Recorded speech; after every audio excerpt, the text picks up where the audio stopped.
యాదాద్రి భువనగిరి జిల్లా మోటకొండూరు మండలం అమ్మనబోలు గ్రామంలో ప్రభుత్వం అందిస్తున్న సన్నబియ్యంతో తెలంగాణ రాష్ట్ర ప్రభుత్వ పాలేరు ఎమ్మెల్యే వీలైలయ్య నిరుపేద లబ్ధిదారుల కుటుంబంతో కలిసి సహపంక్తి భోజనం చేశారు. ఈ సందర్భంగా ఆయన మాట్లాడారు. యాదాద్రి భువనగిరి జిల్లా మోటకొండూరు మండలం అమ్మనబోలు గ్రామంలో ప్రభుత్వం అందిస్తున్న సన్నబియ్యంతో తెలంగాణ రాష్ట్ర ప్రభుత్వ విప్ పాలేరు ఎమ్మెల్యే వీర్ల ఐలయ్య నిరుపేద లబ్ధిదారుల కుటుంబంతో కలిసి సహపంక్తి భోజనం చేశారు. ముఖ్యమంత్రి రేవంత్ రెడ్డి తెలంగాణ రాష్ట్ర ప్రభుత్వం అందిస్తున్న సన్నబియ్యం చాలా బాగున్నాయని మహిళలు, ఆ కుటుంబ సభ్యులు సంతోషం వ్యక్తం చేస్తూ రేవంత్ రెడ్డికి, ఎమ్మెల్యే వీర్ల ఐలయ్యకి ప్రత్యేక కృతజ్ఞతలు తెలిపారు.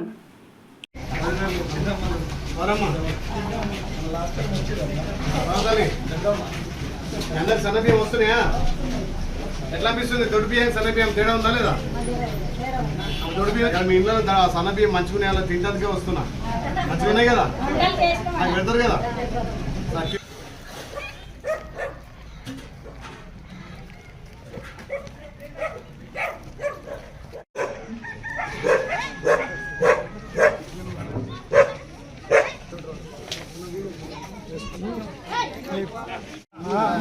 ఏం పేరు?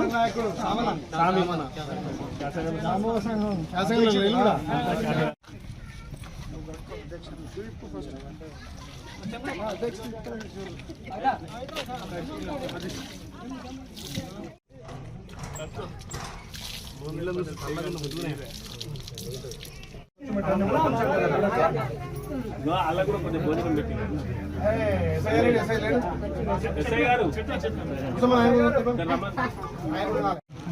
మరి ఎవరిచ్చినవి? ఉన్నత వర్గాలు తినే బియ్యము పేదోడు కూడా తినాలని చెప్పి పండినాడే సన్న బియ్యం కాదు, ప్రతిరోజు సన్న బియ్యం పేదోడు ఇంటి ఉండాలి. 4 పూటలు మంచిగా తినాలి.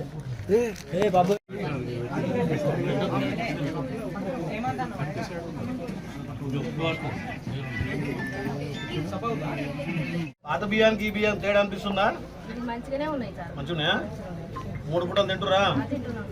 మన ముఖ్యమంత్రి రేవంత్ రెడ్డి గారు, ఉత్తమ్ కుమార్ ఇద్దరు కలిసి గొప్పలు పేదోళ్ళు తినే బియ్యం పేదోళ్ళు తినాలి, ఆ దొడ్డు బియ్యం ఇస్తే అమ్ముకుంటూ రేషన్లలో అని చెప్పి ప్రతి ఇంటికి సన్న బియ్యం, పండుగ సన్న బియ్యం ఉంటున్నది కదా. 360 రోజులు సంవత్సరానికి పేదోళ్ళ ఇంట్లో సన్న బియ్యం ఉండాలి. మంచిగా ఉందా? ఎట్లా అనిపిస్తుంది? నిజంగా చెప్పు. కడుపునిండా నిజంగా అవుతానా? Very good.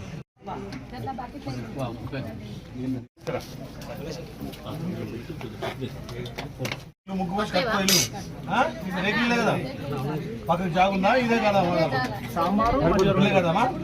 ఇల్లు నేను శాంక్షన్ చేస్తా, మన ముఖ్యమంత్రి ఇల్లు ఇస్తున్నాడు, ఇల్లు కట్టుకోరి.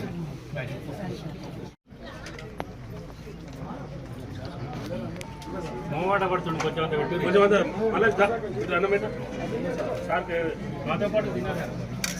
అన్నం పెట్టలేదు అనుకో, మళ్ళీ గుర్తు పెట్టుకో.